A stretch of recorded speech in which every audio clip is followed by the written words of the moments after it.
makitang kaya nila nang wala ako. Ayun kasi yung struggle ko.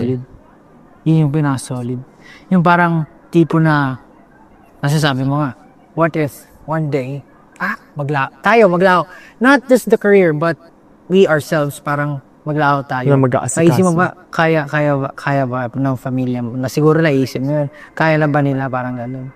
So, nung sinabi mo na kaya na nila, pili ko yun yung I love that concept. Like, look how they're in the gym and they're sharing, they're talking to each other, and they're sharing their stories. Pinaka-ultimate success for you. Parang hindi lang siya yung kaya na makasurvive, pero yung mamuhay ng maayos ba na walang hindi nagsa-struggle masyado sa life yung mahirap. Oo nga, no? I mean, knowing you, knowing kung ano yung background mo. Lagi ko nga iniisip kapag Hindi ba parang parang pag lagi ko iniisip, what if kinabukasan ma-aksidente ako, diba, ganun? Enough ba yung na-save ko? Mga ganun lang. Actually, parang hindi lang na-save mo eh. Parang dapat buo na, I mean, kasi, I don't know the term, hindi ko maisip ano yung right term. Buo na ba yung, pag sinabi mo kasing buo na yung pagkatao mo, ready ka na sa mundo, parang gano'n. Parang, hindi mo na kakailanganin ng alalay ng ibang tao. Though, from time to time, siyempre, may mga friends naman tayo na tumutulong sa atin along the way. Pero yung parang handa ka na harapin, hindi ka superly, nag-depend sa ibang tao. Parang, ayun talaga, pero parang sa akin, hindi para sa akin, pero sa family. Josh's life is not like everyone. He struggled a lot. We know some of his stories, right? I respect him a lot. I mean, whatever he's doing right now, I mean, his dedication level, top class. And as I said, I love him so much. I respect him a lot. Kuwari, kasi hindi ko naman sinasabi sa kanila magkano lahat ng kinikita ko or savings ko. Pero pag may iniwan ako sa kanila, gano'n kaya sila tatagal? Parang gano'n. Oh, yun nga. So that alam na nila kung paano lahat bumalaw. I-handle yung iiwan. Kasi parang kahit mag-iwan ka ng 100 million sa isang tao na hindi marunong gumastos ng pera, in a snap, parang mauubos agad yun eh. So dapat ready talaga. Yung parang pinaplano-plano ko pa yun, ganito, hati-hatiin ko, ito yung dapat gawin nila, ito yung conditions para makuha nila. Parang recently, siguro depressed or ano, pero hindi lang halata. Tinatry kong mag-wear ng mask, ganon. Pero feeling ko, ako, ubos na ubos.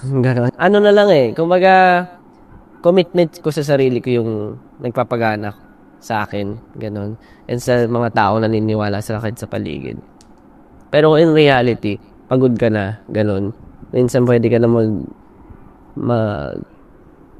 may ganong mga mag-shutdown, ganon. Pero syempre parang naisip mo, hindi kasi pinili ko naman to, and lahat ng path naman is paghihirapan mo talaga, wala namang Every time I listen to Josh, I feel so good, and he's such an amazing motivator, guys. His stories are so inspiring, and the way he speaks, I admire him a lot.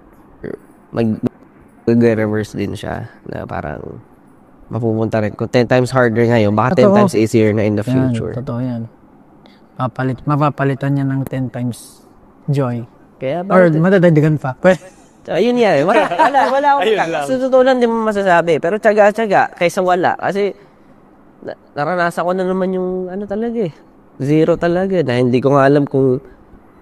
Pero I feel like, ito gusto kong baliin yung... I mean, I'm not in the position, pero sasabihin ko pa rin siya, gusto kong baliin, mag-relax ka. Mag-relax ka kasi kailangan mo yun. Parang, hindi iniisip ko di ba? Nasa airplane ako.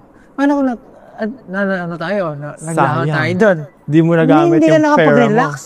I mean, hindi ka nakapag di ba, last time nag-uusap kayo, parang ayaw mo gumastos kasi feeling mo hindi worth it, pero it brings you joy. Then, go for it. Kasi yung pera naman, mapapalitan mo yun as you are working right now. Ayun nga yun nakakakuha ko sa inyo ng mga ganun in a way. Parang dun din slowly. parang doon ako minsan umaano na parang, uy, oo nga, sinasabi mo, bakit titigil ka ba? Okay lang yan, hindi ka naman titigil. So, parang inisip ko, oo nga, no? Tapos, magko-compute pa ako sa utak ko noon. Kaya, ano ko ito, mababawi ko ba agad to? So, ganun. Yan parang lahat ng work sa future, ginagawa mo na in the present. Kaya medyo, ang hirap nun eh. Tinatry ko naman, nag-let go naman na rin ako. Pero hindi, yung sinasabi mag-relax, I feel like hindi pa siya sa akin normal. Kasi marami naka-angkla sa akin. Look at Justin working out on the back. Yan eh. Umaga pag ako yung nag-relax, buka lang ako ganito sa dami ng sa akin actually, nakahawak, parang nakakapit. Hindi nyo lang nakikita kung ano yung mga yun. Pero, ano yun eh, domino effect talaga. Hindi, mas talala lang yung mga problema ko. Hindi niya makuha yung stress na nakukuha ko. Yung para bang na talaga no? Hindi kasi talaga, pangarap ko yun yung parang magka-normal na family. So kaya rin siguro ako nag-work hard. Kasi ever since, naging mahirap sa akin kunin para sa akin lahat. Ultimo pagkain, nutrisyon, paghiga, peace of mind. Para sa future na magiging anak ko, hindi niya mararanasan lahat. Hindi niya kailangan na-experience yung kahirap, yung trauma.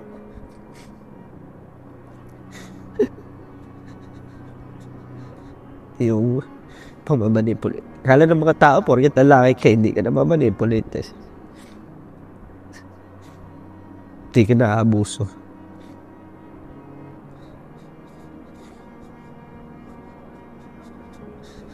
Pero yun,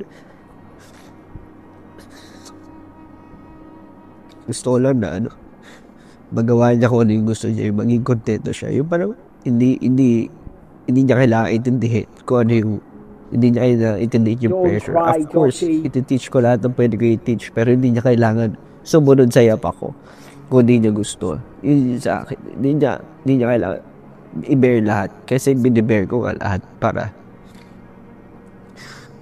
in the future. Alam mo yun? For sure naman makita ng bata na or yung family ko na kaya ko and masaya kami. Gusto ko lang talaga bibigay yung full attention ko. Siguro pag nagka-family ako, doon mag-iiba ng konti yung mga gusto kong gawin. Kasi gusto ko lang na normal. Gusto ko lang na may love, may respeto para sa bata and sa magulang without having them to force it. Give them what they need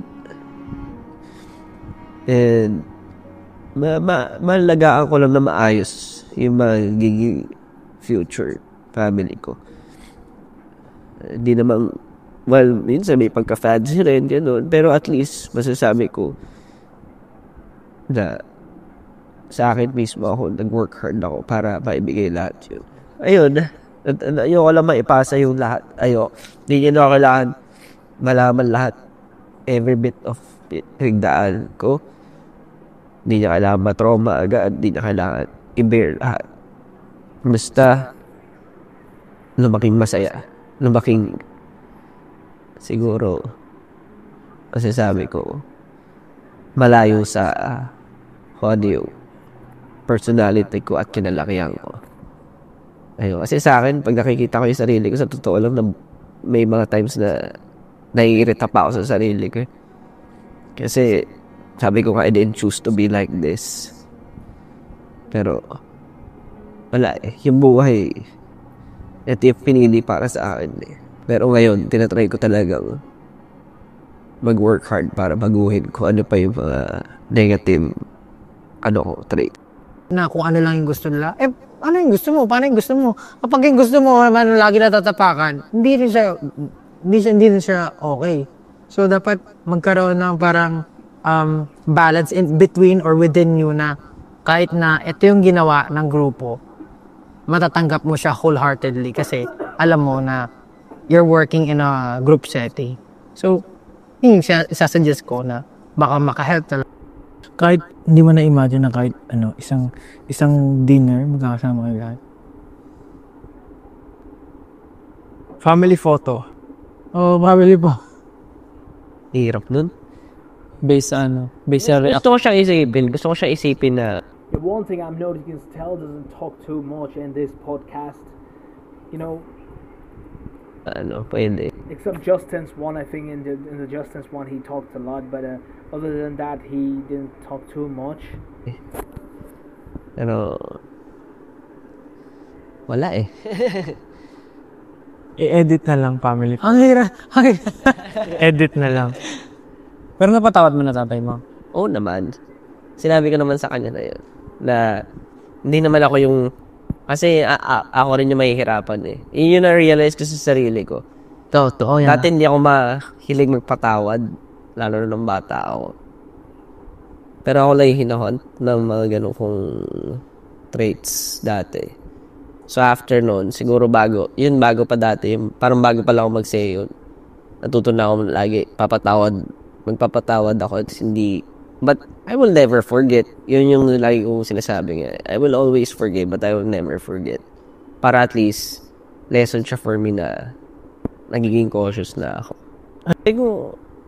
Talagang napatawad ko na yung gano'n, parang ako pa. Kasi naawa na rin talaga ako. Parang, I don't think they need your forgiveness kasi pinagkakapira naman nila yun. I mean like, pero kasi at least ako nagpatawad. I feel like he has no ill intention towards you. Ayun nga. Ano yan talaga is like pagkakitaan niya yung Dahil hindi ako rin naman yun. Pero yun. Pero ikaw nainis ka eh. Parang, syempre, tumira siya sa utak mo. Parang gano'n. Ano ba problema no? Parang gano'n. Parang, at least sa akin, napatawad ko siya. It doesn't matter kung makita ko siya, okay na kami, gano'n. Pero, ayun lang, yun yung consequences ng mga ginawa niya siguro. Sa kanya na yun, hindi ko na hawak din yun. Ganun lang sa akin. Talaga